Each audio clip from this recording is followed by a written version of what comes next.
책을 보고 독서를 하고 읽는다 할 때요.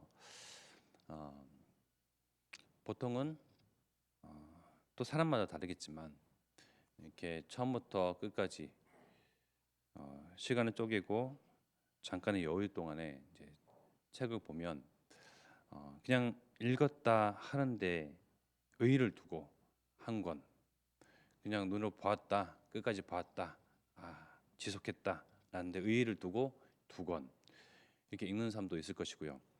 아니면 정말 마음에 한 권을 읽는다 할지라도 마음에 남는 그런 글귀, 그를 기록을 하고 또 생각을 하는 사람도 있겠죠. 더 나아가서 조금 더 여유가 있다면 이제 독후감을 쓰기도 하고요. 거기에 대한 어떤 책에 대한 평을 이렇게 기록할 수도 있겠죠. 그래야 그 읽은 책이 내게 이제 남을 것입니다. 어, 제가 학창 시절에는 결코 조는 일이 없었습니다. 앞에 계신 선생님을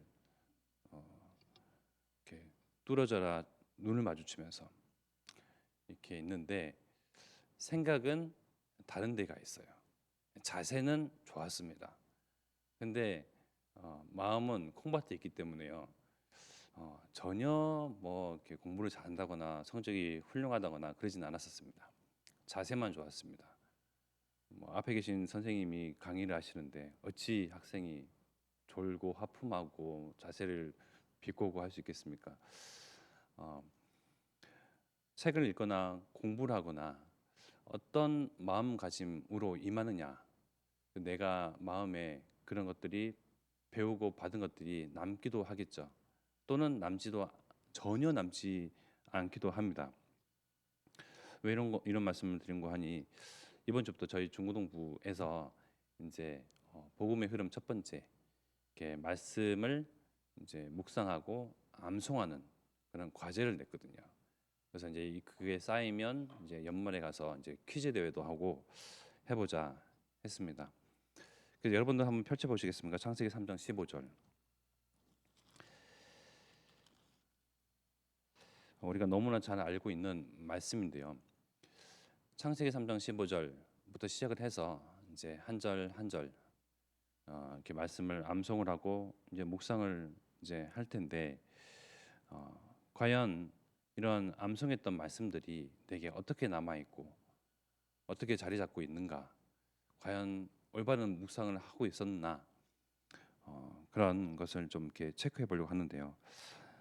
함께 합독하겠습니다. 내가 너로 여자와 원수가 되게 하고 내 후손도 여자의 후손과 원수가 되게 하리니 여자의 후손은 내 머리를 상하게 할 것이요 너는 그의 발꿈치를 상하게 할 것이니라 하시고 아멘. 보통은 성경을 암송한다 또 묵상한다 그러면 이 성경의 말씀을 그냥 외는 데 그치는 경우가 많아요. 책을 읽는데 진짜 읽는 데만 그치는 데가 많아요. 수업을 받는데 듣는 경우만 많아요. 내게 남아야 되지 않습니까? 각인시켜야 되거든요. 목사님께서 이번 주에 제한된 집중 말씀하셨습니다. 말씀을 집중하라 보일 만큼 그리고 언약화시켜라. 한 구절이지만 다양한 각도에서 또 말씀을 묵상하고 살펴보고 생각하고 또 기억하고 할 수가 있거든요. 그러면 첫 번째 시작을요 어떻게 해볼까요? 이 말씀을 하신 하나님의 어조는 어떨까요? 창세기 3장 15절의 그 분위기는 어떨까요? 그냥 가볍게 하시는 말씀이 아니시겠죠. 내가 너로 여자와 원수가 되게 하고 뭐 이런 밝은 어조 톤은 아니겠죠. 하나님이 모든 분노, 하나님의 정말 한이 맺힌 그런 어조에서 시작되겠죠. 왜 그렇습니까? 그냥 말씀을 묵상하다 보니까요. 한 구절이지만 생각을 하다 보니까요. 또 읍절이다 보니까요. 이러한 저러한 생각과 또 그림과 또 여러 가지 상상이 되어지는데요. 왜 그렇습니까? 창세기 1장 26절, 27절, 28절 하나님이 사람을 두고 창조하실 때에 모든 심혈을 다 기울여서 만드신 그 순간 우리는 잘 알고 있습니다. 성삼위 하나님께서 원네스 하셔서 하나님의 형상을 이 땅에 내놓고자 드디어 결정하시고 또 창조하셨는데요. 심지어 28절에 보니까 모든 복을 다 쏟아 부을 만큼 그만큼 하나님에게 있어서 사람은 무엇입니까? 하나님에게 있어서 하나님의 형상들은 과연 어떤 존재입니까? 하나님에게 있어서 저와 여러분들은 어떠한 존재이며 어떠한 의미입니까? 결코 가벼운 존재가 아니죠. 있어도 그만, 없어도 그만인 존재가 아닌 것입니다. 그러한 사람이 하나님 앞에 범죄했습니다. 네, 한 사람의 범죄함으로 말미암아 이 세상에 죄가 들어왔습니다. 근데 그 죄를 범하게 한 원흉, 원수는 누굽니까?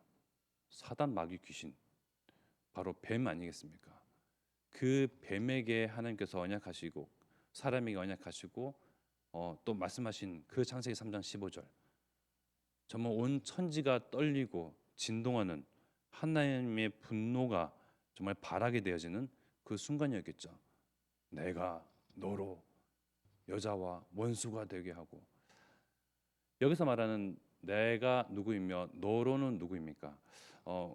이 질문을 우리 중고등부 우리 친구들에게 이렇게 선생님이 질문을 했더니 내가 그리스도, 너로 하나님, 이렇게 그렇게 이해를 하고 있는 거예요. 물론 앞뒤 문맥을 잘 이렇게 파악을 해야 되겠죠.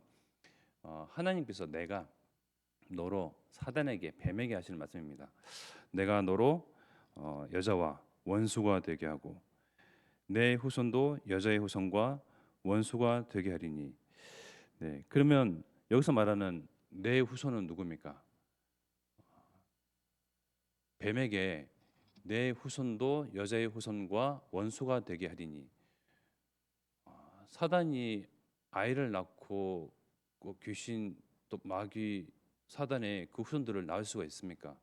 네, 지금 이 땅에 우리 현장에 사단의 후손들이 함께 동거하고 있습니다. 동거동락하고 있습니다. 입 밖으로는 감히 이렇게 말을 할 수 없죠. 우리가 딱 여기서 연상되는 말씀은 요한복음 8장 44절이죠. 너희 아비 마귀 이러면서 막 이렇게 찌를 수는 없는데 우리 마음속에, 그래서 염두에 두고 현장을 바라보는데요. 요한복음 8장 44절이죠. 너희는 너희 아비 마귀에게서 났으니, 즉 사단, 마귀, 귀신의 후손이 맞죠. 너희 아비의 욕심대로 너희도 행하고자 하느니라. 그는 처음부터 살인한 자요 진리가 그 속에 없으므로 진리에 서지 못하고 거짓을 말할 때마다 제 것으로 말하나니 이는 그가 거짓말쟁이요 거짓의 아비가 되었습니다. 우리가 현장에서 만나는 사람들, 우리의 직장의 동료, 선후배, 이웃, 사람들이 순 사기칠 생각만 하죠. 거짓말만 내뱉습니다. 당연한 거예요. 너희는 너희 아비 마귀에게서 났으니. 그 아비의 성품을 따라 그렇게 말을 하고 행동하는 겁니다. 당연한 거예요. 당연한 것을 보면서 우리는 분노할 필요는 없는 거죠. 에이, 사기당했다. 에이, 몹쓸 사람. 아니, 당연한 거라니까요.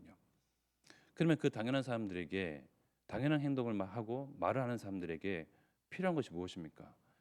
그 아비와의 연을 끊어야죠. 사단과의 연을 끊어야 됩니다. 그것이 바로 여자의 후손. 우리도 사단과의 연 속에서 살았고 태어났고 그것이 당연한 것인 양 살아왔었습니다. 그 저주 속에서, 순 거짓말 속에서, 또 처음부터 살인한 자, 정말 그 죽음, 죄, 저주, 운명, 사주팔자에서 살아왔으나 그것을 끊어낸 자 바로 여자의 후손. 여자의 후손이 와서 뱀의 머리를 상하게 할 것이다. 너는 그의 발꿈치를 상하게 할 것이다. 발꿈치가 상하면 어떻게 될까요? 시간이 지나면 회복이 됩니다. 그런데 머리가 상하면 어떻게 될까요? 머리가 상하면 죽어버려요. 사단은 예수 그리스도의 발꿈치를 상하게 했습니다.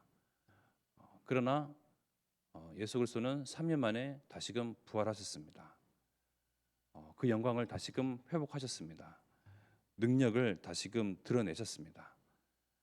그러나 사단은 예수 그리스도의 보혈로 말미암아 또 예수 그리스도의 죽으심과 부활하심과 동시에 그 머리는 박살이 났습니다.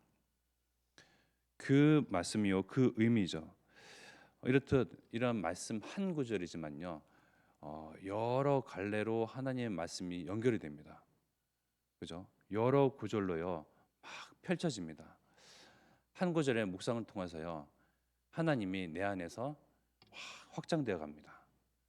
한 구절의 말씀이지만 묵상을 통하여서요 또 읊조리고 생각하면서요 하나님의 말씀이 막 뻗어가집니다. 이러한 묵상, 그러한 묵상을 통하여서요 정말 하나님의 말씀이 보일 만큼 또 언약화시키라 말씀하셨습니다. 묵상하고 또 읊조리고 생각하고 기억하면서요 그냥 암송하는 데 그치는 것이 아니죠. 그냥 암기하는 데 그치는 것이 아닙니다. 어떻게 집중을 합니까? 선택적 집중입니다. 그래서 이 말씀 한 구절 통하여서 기도화시켜라, 정말 보는 것마다 기도로 바꾸라, 그러한 선택적 집중인데요. 아까 말씀드렸다시피 창세기 3장 15절 통하여서 현장을 보는 겁니다. 창세기 3장 15절이지만 또한 요한복음 8장 44절이 또 떠올려지고 연관되어지면서요. 우리 안에 현장에서의 갈등, 분쟁, 갈등하고 분쟁할 것이 아니다. 사단의 후손, 마귀의 후손, 그들이 당연하게 거짓말하고 사기를 치고 분쟁을 일으키고 하는 말끝마다 죄가 넘치고 악이 넘치는 것은 당연한 것. 그러나 나를 살리시고 우리의 가정 가문을 바꾸신 예수 그리스도의 은혜가, 사랑이, 그 보혈의 능력이, 사단의 모든 권세를 이기신 그 힘이 그 가정, 그 현장에도, 내가 대면하는 그 사람에게도 임하도록 기도하는 것입니다. 이것이 선택적 집중. 그러면 원네스 집중은 무엇입니까? 하나님의 계획에 집중하라. 구원화, 모든 사람이 구원받기를 원하시는 그 하나님과의 원네스를 이루는 것입니다. 성삼위 하나님만 원네스를 이루신 것이 아니고요. 성삼위 하나님과 함께 내가, 우리 교회가, 성도가 원네스를 이루는데 하나님의 최종 목표, 마지막 하나님께서 성취하실 언약은 무엇입니까? 세계복음화. 세계복음화라는 그런 언약을 가지고 말씀을 통하여 말씀을 투과하여서 투영시켜서 사람을 바라보는 것입니다. 말씀을 내 앞에 두고 현장을 보는 것입니다.